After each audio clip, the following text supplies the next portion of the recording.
नमस्कार दोस्तों, आज हम लोग कक्षा 10 में विषय विज्ञान पाठ 4 कार्बन एवं उसके यौगिक के बारे में पढ़ेंगे। इसमें आज का टॉपिक है साबुन और अपमार्जक। दोस्तों, सबसे पहले हम लोग साबुन की बात करते हैं तो साबुन के अणु लंबी श्रृंखला वाले कार्बोक्सिलिक अम्ल के सोडियम या पोटेशियम लवण होते हैं। मतलब एक कार्बनिक यौगिक की एक लंबी श्रृंखला होती है। तो यहाँ पे साबुन का अणु कहा गया है, तो ये जो इस तरह से दिखाया गया है एक कार्बन की लंबी श्रृंखला है और इसमें कार्बोक्सिलिक एसिड, आपको पता होगा कि COOH ये कार्बोक्सिलिक एसिड का समूह है। तो इसमें जो है H को हटा करके सोडियम जुड़ा हुआ है, तो इसीलिए इसको कहा गया है कि कार्बोक्सिलिक अम्ल के सोडियम या पोटेशियम लवण होते हैं। तो इसका अणुसूत्र आप इस तरह से लिख सकते हो। इसके बाद बात करते हैं साबुनीकरण क्या है, साबुन का निर्माण कैसे होता है।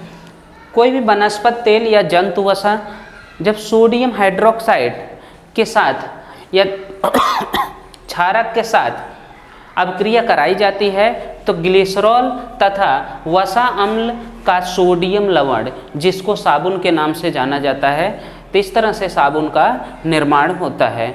अब दोस्तों हम आगे साबुन की क्रिया विधि, किस तरह से साबुन किसी भी मैल को साफ करता है, उसकी क्रिया विधि के बारे में देख लेते हैं।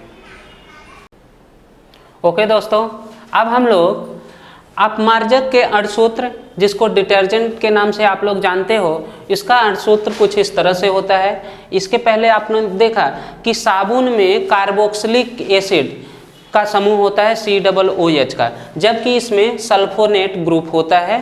तो यहाँ पे अगर सल्फोनिक ग्रुप होता है तो वो प्रक्षालक का अणुसूत्र होता है, अगर यहाँ कार्बोक्सिलिक एसिड का ग्रुप होगा तो वो साबुन का अणुसूत्र होता है। तो अब हम लोग बात करेंगे कि साबुन तथा प्रक्षालक की क्रिया विधि, कि ये किस तरह से मैल को साफ करते हैं।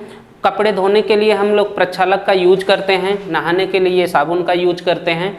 तो इनकी क्रिया विधि किस तरह से होती है, आपको पता होगा कि इसमें एक लंबी कार्बन की श्रृंखला होती है।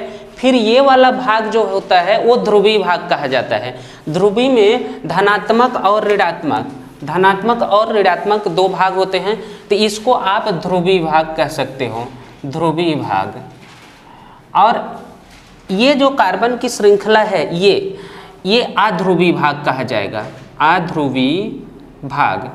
अब दोस्तों यहाँ पे तेल की बूंद है या मैल है, जब इस पर हम लोग साबुन घिसते हैं तो फिर इस साबुन के जो 2 पार्ट्स होते हैं, 2 भाग, जो अध्रुवीय भाग होता है मैल की तरफ खींचता है और जो ध्रुवीय भाग होता है वो पानी की तरफ खींचता है।